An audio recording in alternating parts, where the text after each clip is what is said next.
How's it going today, guys? We're gonna do we're gonna do something a little bit different today. We're not going to talk about a knife itself, but rather the design that is used among many different styles of this knife. Now, this is, as many would know, a double action OTF knife, automatic.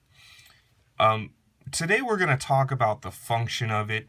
This is a no-name Chinese knife I picked up at a flea market for maybe $5, probably less than that even.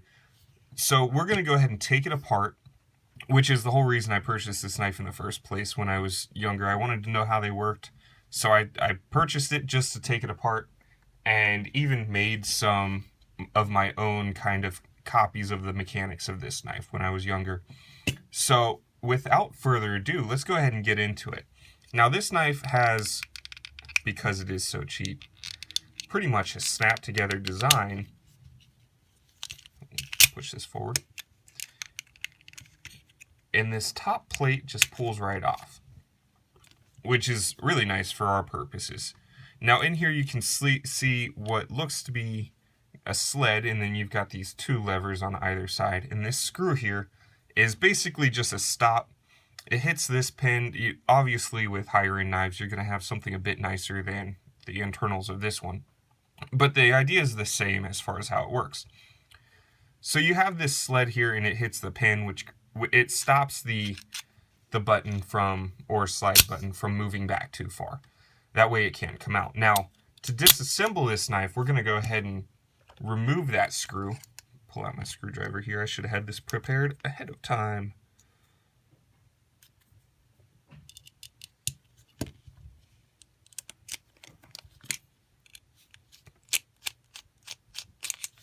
Go ahead and pull that screw out.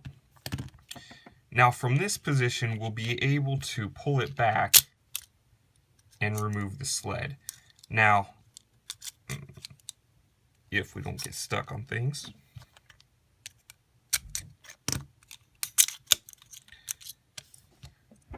Now, this sled uses a single spring method. You will find some that use two.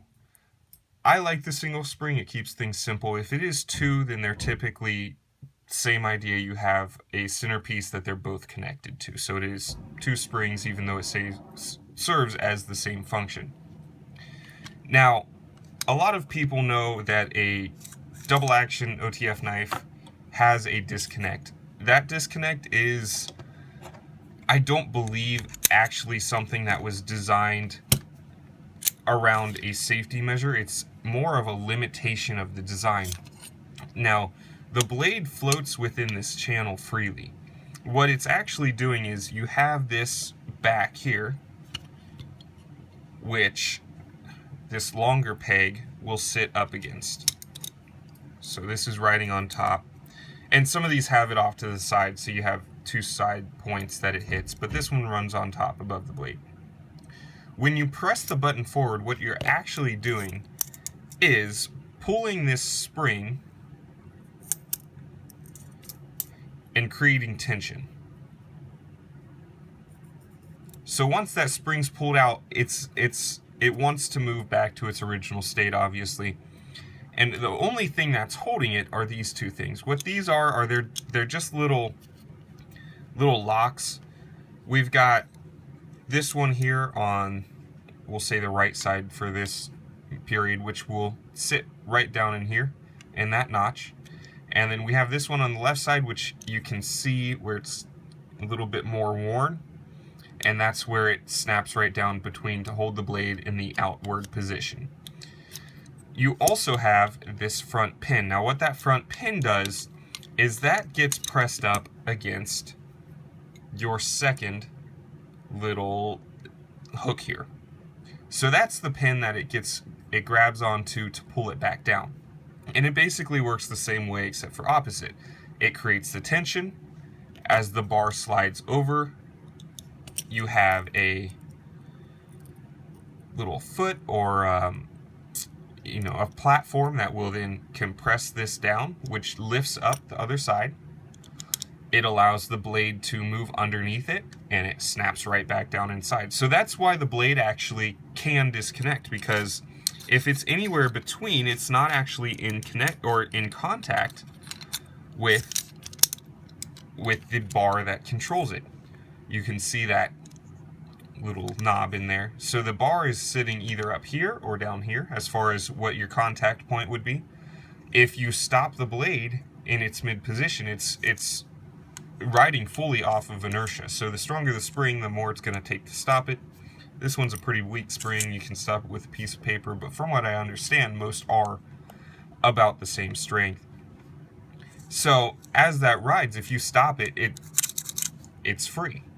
As soon as you pull it forward, it's able to lock in so that it can't move backwards anymore, and then you're able to build up that tension again, snap it back down inside, or vice versa.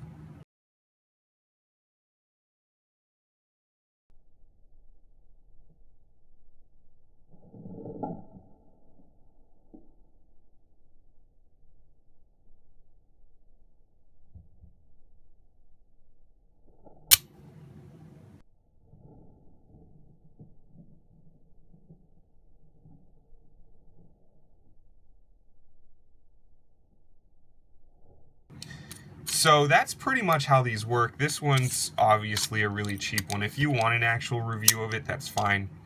I don't know the manufacturer of the knife. I think it came in one of those super knife boxes when I purchased it.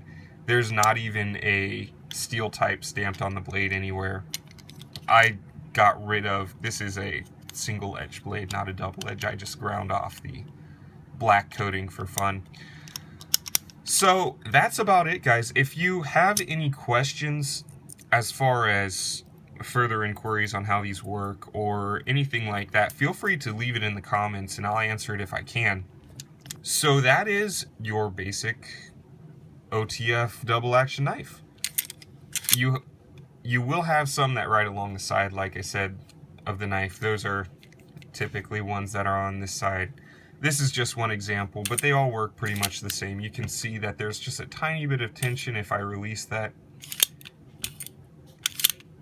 when it's in the forward position, and all that's doing is basically trying to secure the blade as much as possible. Since this is a cheap one, this blade can move out quite a bit because it's just the spring tension that is holding it down against this stop right here. So we'll go ahead and reassemble this just in case you want to see. We'll get some close-ups of, there's the open position, and there's the closed position. You can see it building up that spring tension, and as it does, it will push down this bar right here with that flap.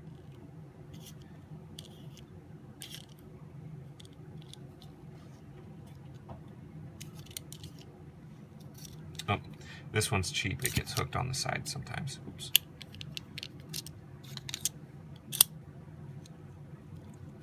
Actually, the whole thing fell off.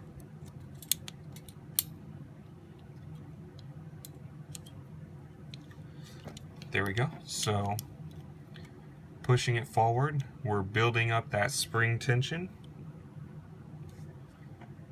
And as soon as this gets pushed down, you'll see the blade snap out.